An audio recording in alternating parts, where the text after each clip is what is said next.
Welcome to today's episode, the podcast where we discuss the most recent installment of a different series every show. It is Tuesday the 14th. Now, we don't usually talk about reality TV series. We talk about mostly scripted shows when we do our reviews. I do want to bring up Family Feud real quick, though, because while I was doing the research for the Audacity, it made me think of, like, what does Hollywood love making shows about? And there are, like, three main ones that I could, like, immediately came into mind, and I wondered, like, what order they would come in on Family Feud. Because, like, you have Hollywood loving to make shows about itself, or Hollywood, right? Yes. The comeback, the studio, the franchise, Get Shorty, episodes, Hollywood, the show Hollywood. Right. Then you have Hollywood loving to make shows about LA, right? I love Suits LA. I love LA, LA Law, John Mulaney's Everybody's in LA. But finally, you also have this category of Hollywood loves making shows now about Silicon Valley. This one is probably the more new because it's only really existed for the last 15 years. You know, startup, Silicon Valley, Super Pumped, Mr. Robot, Devs, Halt and Catch Fire. Halt and Catch Fire, you can go back even further, right? Because that took place in like 89. However, the show only came out in like 2014, right? Or 2014. Yeah. No, I think you're right. But it was also on AMC. And the Audacity is now on AMC. But it takes kind of the Halt and Catch Fire where there was heart in that show and it weeds it out. It's like a toxic version of that because of capitalism, sort of. But yeah, AMC gave a straight to series order for the Audacity just on the concept of it being about Silicon Valley. And of course, because of that, they shot entirely in Vancouver. It's true. Jonathan Glatzner is the showrunner and creator. He previously worked as a production person and also writer on Succession, Better Call Saul, Bloodline, and Bad Sisters. All those shows I really like. So just going into this, there was a lot of hype that it would be really good. He also wrote the pilot. We both watched the pilot. Yeah. It best of all possible worlds. It's 1 hour long. We watched it on TikTok. They released it there in 21 parts, and that was very interesting. 21 parts? Yeah, we did. We watched it normally. But yeah, they released it in 21 parts, 3-minute segments each. This is over an hour pilot. Yeah. I wonder if they did that for the credits, too. So, like, there's just, like, 3 minutes of credits that you can watch. TikTok, that's a credit. The first episode was directed by BAFTA winner Lucy Forbes, who also worked on End of the Fucking World. The title for the pilot, like I said, was Best of All Possible Worlds. Those are two that are almost, like, the same. Yeah, right? I really liked the 2 seasons at the End of the Fucking World when it came out. Yeah. Right, but, like, doesn't End of the Fucking World sort of feel like what the title should have been for this first episode? Because it's introducing this guy. Okay, so our discussion is going to be about the characters of the show because they're the ones who are the guiding force, and there's so many of them. Then we'll talk a little bit more about the plot in case we've missed anything when talking about the characters. We'll follow that up with critical reception and our rating. But I want to jump right into just what the synopsis of who we're following is about. It's a satire on tech culture, tech giants, but we're following CEO Duncan Park and his AI company. And Duncan Park is played by Billy Magnussen, right? Yeah. And you know Billy Magnussen from a ton of stuff. Well, yeah, I mean, I knew him the first time I ever heard of him. I saw him on Broadway, and I think he was even nominated for a role in Vanya and Sonia and Masha and Spike. But then, ever since then, I've seen him in a ton of comedies. What is Vanya, Masha, something, and Spike? It was a comedy that I did with Sigourney Weaver, and I think a guy from Frasier. Again, he was even Tony on nominated. Broadway? Yeah. Oh, wow. Yeah. Okay. I remember he was playing an actor in that as well. But yeah, ever since like Game Night. He loves to play an actor. He's like Hollywood. He is Hollywood. Right. Because in Get Shorty, that's what his starting thing was. He was like the guy's assistant, the guy, Topher Grace's assistant, I think. Yeah, who was supposed to be a big movie star. But also, I liked the kind of turn that he's done in previous years to kind of villain this roles. Roadhouse, Tell Me a Story, No Time to Die. He became heel? He went heel? Turned heel? Yeah, I would say so. He plays unhinged very well, and I think it's a perfect vehicle for him because, like, he knows how to do comedy, he knows how to be a villain, and I feel like Duncan Park, he's like the best thing about the show. Like, he can make a stupid face in Game Night, or he can play evil. But don't you agree it's not he can be intimidating? Yeah, he can be intimidating, but it's not the first time that they had him specifically playing a CEO of a big evil, like, tech firm. A couple of years ago in Made for Love, the show starring the How I Met Your Mother mom. I think that was on HBO, yeah. He played Byron Gogol, a controlling sociopathic tech billionaire who personifies toxic masculinity as a CEO. that's so similar to Yes. Duncan here. He's part of a data mining firm, so it's kind of an updated version of what the tech is because of AI, but it's instead of Gogol tech, it's hypergnosis. And the way that the showrunner describes it, he's not Elon or Zuckerberg or Bezos. He's more like the WeWork guy. Do you agree? Oh, interesting. I'm not sure about WeWork. I had two characters. I had Roman Roy because of the sarcasm, and Tony Soprano Right. for kind of the rich It's been person that compared has to to The do Sopranos because of how heavy the therapy element is therapist of that. storyline is. Yeah, Yes. to me, if I was comparing it to a real person, I know we did the story about WeWork when that WeWork show came out on Apple, right? Yeah. And so I do see the comparison. However, I do believe that that guy, like, 100% was invested in his own idea. He did become super, like, I don't know, big about it in his head. But I think the fraud to which that Duncan is immediately jumping into, because he's trying to get the most value for his share Inflate price, his which he numbers. knows, well, it's not inflating his, like, the background numbers. He actually thinks his company's good, and he Right. actually has a very innovative product that could hurt the world over time, but, like, he has the product. So his company isn't built on nothing. But I would compare it a little bit to Sam Bankman-Fried, who Mm. kind of just sold the idea or concepts of something and tried to promote himself, and then they tore away what was, like, the FDC or SEC or whatever, pulled back the cover and saw that that what was truly going on. Yeah, and I mean, like, if you look at it, he has reasons to believe his thing will work because he's even supposed to be pairing with Cupertino, a company that's supposed to acquire hypognosis at the very beginning of the episode. But within the first couple minutes, we saw that that deal fell through for, Well, there's a lot to it. First, he's the one who leaked the deal. yes. So he was trying to boost up his stock price right at the start, and that ended up tanking the deal because you got this guy who we don't really see too much of in the episode, but his name is Little Tim. That was probably one of my And favorite he goes up to, characters. like, Big Tim, and he tells Big Tim this is what happened, and Big Tim pulls out of the deal. And then throughout, we start the episode with Duncan knowing that things have gone horribly, and so he tries to talk to his therapist about it. He tries to talk to his workers about it, and he does everything possible to think of some means of keeping this story covered. Right. Everything short of, like, hiring people to murder anyone. Like, he's willing to bankrupt his therapist by the end of the episode. He's willing to commit fraud willy-nilly. He's lying left and right, Right. and he's just trying to, his main goal this season, it seems like, is just trying to get hypergnosis into any corner of, like, anything. I don't know if that's true, though. Like, I mean, we haven't seen him wanting to spread this like a virus. Well, It's more he just wants to use it for himself. when he's talking to Tom Ruffage and Jeffrey Hart later on in the episode, he's saying that it's a great way for them to be able to use this thing for, like, the military. I feel like we're getting too far into the weeds of the plot too soon. What I want to do is just concentrate on the characters for this reason, because it will get more and more complex as the story goes along. But the second character that we're introduced to really is Joanne Felder. Did you recognize Joanne Felder?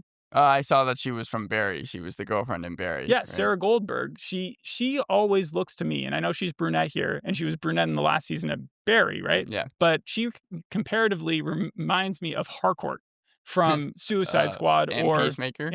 Peacemaker. And so whenever I see those two, I'm like, oh, they're kind of interchangeable in my head because they kind of play like hard women, people who are like the love interest, but at the same time not ones that. And she's less of a love interest. I was here. going to say she's married here. Anushka is more of the love interest here. However, does she remind you as a therapist more like the Mr. Robot therapist?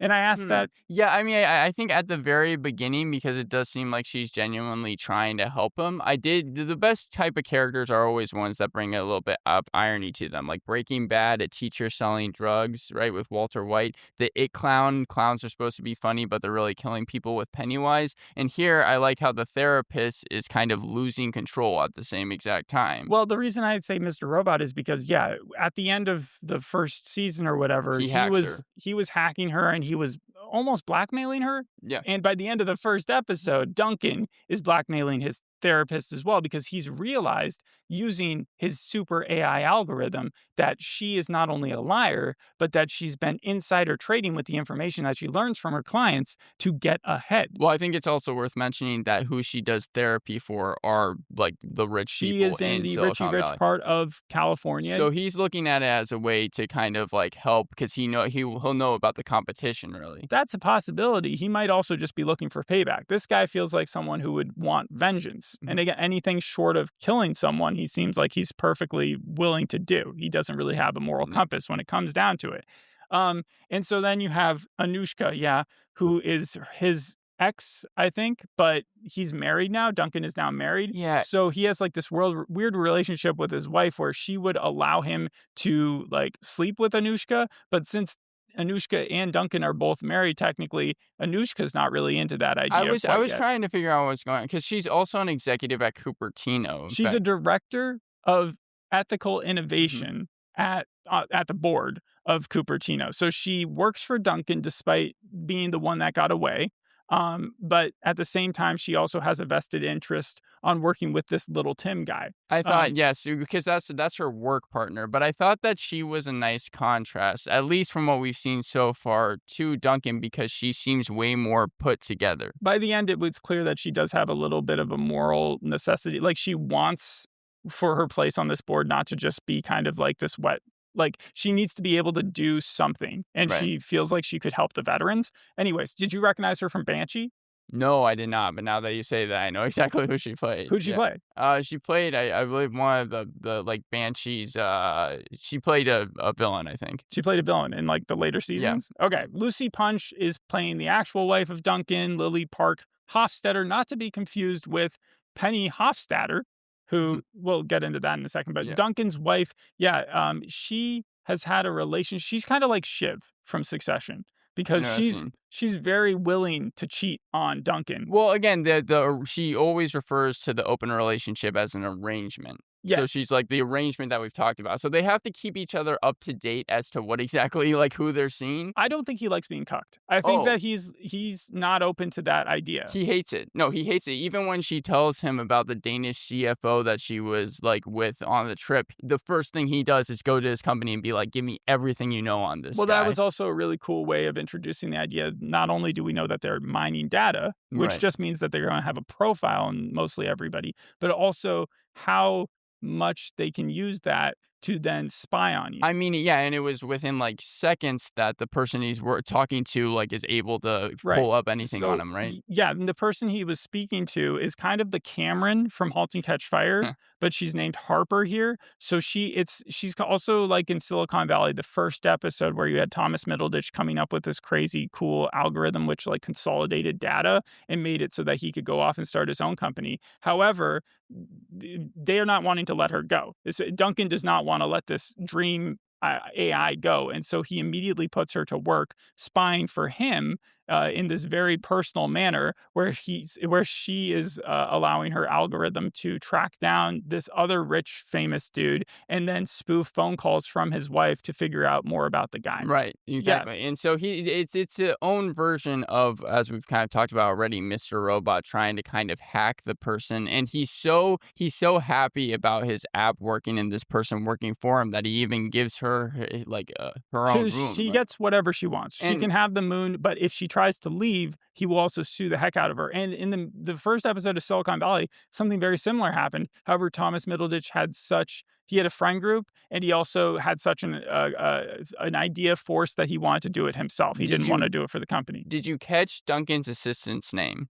Duncan's, he had a couple. So Rodrigo he fired. Right. And then you had Lucky, who was his work assistant. That's the one I'm talking about. Rodrigo he fired because he didn't want Lily to know about Anushka showing up to his property. Rodrigo betrayed him in his eyes, and he is very self-conscious about that. But Lucky, I'm almost positive that that's a reference to Palmer Luckey, the billionaire entrepreneur. Like, I feel like you think they named an assistant to a billionaire? Why? Lucky is such a weird name to use. And that's like the first thing I went to. I mean, this is all about money. So, I've heard people named Lucky, and I feel like the series was making fun of names a lot. Like, I think it was the therapist who called her the person who was cleaning her house, Virginia, Yeah. as opposed to Virginia. Like, yeah, I think it's just another form of like Hollywood elitism or like California being kind of California weird. But yeah, so we talked about Lucy Punch, who is famous more, I think, on the UK side of things. She was in Hot Fuzz and then a series of unfortunate events and stuff like that. Like she's fairly Right. well known.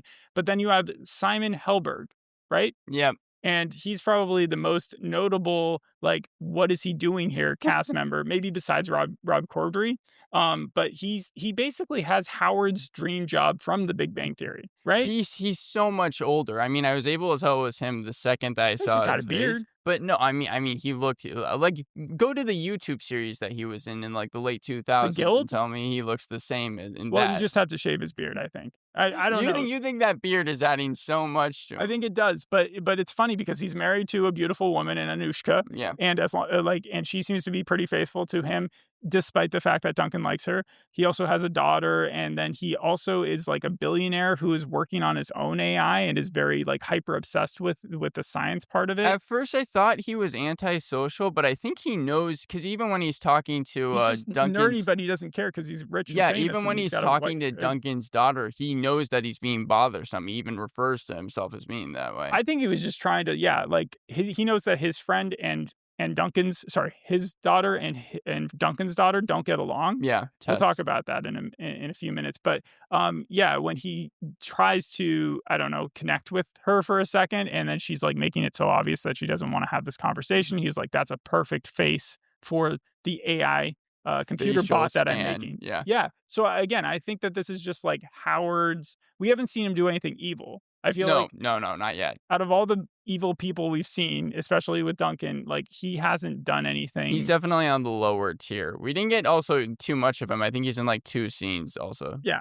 What do you think of like when Rob Corddry shows up in a show? He kind of has the Tim Robinson effect for me. So like when I saw him pop up here, it was hard not to laugh in the first scene, even though the scene's kind of serious. Like Yeah. he plays Tom Ruffage, gay undersecretary of the VA, and he's there with a colleague of his, and they're Jeffrey Hart. trying to induce funding from some of these Silicon Valley blokes who have received the benefits of free taxes and stuff like that over the last few years, even incentives being paid, stimulus money and stuff like that to start up in California. Yeah. And they want some of that money back for their own purpose, like for the VA, for the veterans, and no place wants to hear him out. I don't understand why they were in the show. I like Rob Corddry as an actor, but I didn't feel like their story added anything to this. You didn't And find him funny in the slightest. I mean, Because not there's also like, I feel like they started it with a noble initiative where he's kind of like pissed off at the world right. because he's been fired from the same places and he's worked with the vets for a long enough time that he's seen that it's not going anywhere.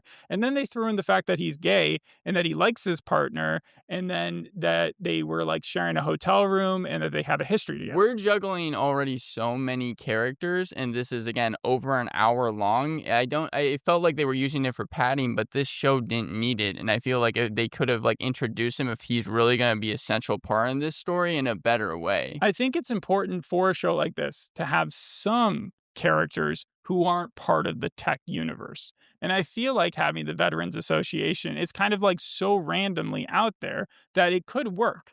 But I agree with you that like maybe I feel like they were defining the characters fine. Mm-hmm. And then they were like, but let's really define them and give them one distinguishing trait. They did the same thing with the kids, where Right. the kids by themselves seemed pretty okay. And then they made them pretty hateful. And so, yeah, but we'll talk about the kids later. Last comedian that I want to bring up, though, is Carl Bardolph. We saw him. Do you think this means that Between Two Ferns is coming back? Wait, well, who? Zach Galifianakis. Oh, yeah, no. So, we got one scene with him, but I actually think that they did a good job because I'm interested. We can see that he's mad. He seems like he's a millionaire that is mad at people being mad because he's rich. I can understand, though, that like people having seen him do therapy sessions for years would be kind of upset with this one because he's not as funny. He's a disillusioned previous generation Silicon Valley bigwig. But like even when they were like, get on the floor and do like the weird starfish pose and then like talk about your problems, I'm not getting the same sort of deadpan humor I'm used to. So And you so, so you're like, mad. So you're mad because I'm he's biased doing a because more I've seen serious so much, role. so much Zach I Galifianakis never and other saw stuff. Baskets, the FX show, but would Neither you have I. is okay. Well, I was wondering if it was kind of the same thing here because he's definitely toned down, but I feel like that his scene was really good. I really Him and liked it. Howard have. Oh, you liked it also when he left the therapist office. And Same Joanne therapist, yeah, and then he sees the kid and gets mad at him because of like his youth. yeah, and threw the like frisbee way off. It feels like Harper, who it's again her algorithm. She's very young. She's the Cameron from *Halt and Catch Fire* Yeah, of this series. Is what Carl Bardolph used to be. In fact, what a lot of these tech bros used to be when they were maybe first starting out and they had like some actual good idea that they themselves did. yeah, And so it will be interesting to see her story. But for now, I mean, like, yeah, the nice thing about the show, I would say, is that all the introductions, none of them, they were fairly easy to keep track of all the characters. yeah, I can't imagine any other hour-long thing that introduces as many as you get here, where I would know most of these names, even the side characters like Rodrigo and Lucky and Virginia. And so that's pretty impressive. They also had Kellerman, who played Joanne's husband, Kellerman yeah. from Prison Break, Paul Adelstein. He was also in The Imposters. I haven't seen him in forever, but playing a juxtaposed to they're both shrinks, I think. Right. And so that's going to be an And interesting let's story. let's talk about Orson because Orson is Joanne's son, and then the person you were just mentioning that Is their he like the stepson. second main character almost? I think so. He's definitely the most innocent character of the series, which is why I feel like the reason they gave him a superpower, and the superpower being that room underneath where he can hear the therapy sessions I going think he's like on. literally a wallflower. Yeah. No, because he's able to like pick up on it. In fact, I really liked how in the first episode, Duncan Park was threatening Joanne because he learned that she was trying to not get custody of him, and Right. he was So using that over that her. But gets yeah, into the weird ending. So yeah, Orson's whole deal is that he moves from Baltimore yeah, and away from his dad. his dad is sick, Yeah, like 50-50. He has cancer or something like mhm, that. And Orson has to go to this private school here in Hollywood and here, not where we are, yeah, but like here in the show. And his mom, it seems like she's thrilled to have him, but then by the end of the episode, yeah, it's revealed because of the spying that Duncan had done that really neither of his parents yeah. wanted to have custody of the kid. And so Orson finds that out. At the same time, earlier, he attended a party because they had like this little gala at Duncan's house. This was after his ayahuasca trip, like literal ayahuasca trip, where they have like the school principal coming in. Yeah, And because there was a new dean for his daughter Jameson's school. and Orson meets the other teens there. There's Tess and Jameson, again Duncan's daughter, and also Howard's daughter. What's his name again? Because he's the one character where I just want to keep calling him Howard. Simon Yeah, Helberg's Martin, Martin. Martin. Yeah. Martin's daughter is also there. Their catty behavior towards one another really surprised me. Yeah, well, because Jameson starts off, she's like the only person we've seen so far even be nice to Orson, and I was really enjoying her character. And then, yeah, she starts speaking to Tess, and then she's talking about how Tess should go kill herself. I don't know if she was being nice to Orson. She kind of just said, I don't know why you're using a phone. Phones are addictive. They're bad for you. And it's funny because her dad is the most like insane narcissist ever. I guess comparing it with the latter scene where she was speaking to Tess, Right. she was being very, very It nice. seems like they used to be friends Yes. and then something happened. But the way that the dialogue was, it wasn't teen dialogue. It was adults writing, like there was no gaps in the thing. They Yeah. were way too quick to the sass. And it was like, your mom's a bitch still? You go kill yourself. You know, that like back and forth. And it was just She like, said it's a cross for attention and then up the road for results, right? I did find it funny though that they made Jameson's mom immediately so much more of a bitch by having her constantly critique her daughter for having like a cake piece The second taste after she had just come back from like a soccer match, and it's like clearly her second body's bite gonna just tastes as much as the first, right? Or something. Yeah, it as tastes good the as the same. first. Yeah. Yeah, I mean, I'm just happy I'm a dude and didn't have parents that would do something like that. That's crazy. Yeah. So overall, I want to address this. So some outlets have declared this a disappointment. of a first episode. And I think partially that's because this thing was greenlit for season 2 before it even came out. Oh, wow. This thing was like, there was a high expectation that it was going to be like the next Succession, but for AMC. And so it's sitting at like a 5 point something on IMDb. It's got That's low. Hollywood Reporter and Roger Ebert and Slant calling it not that great.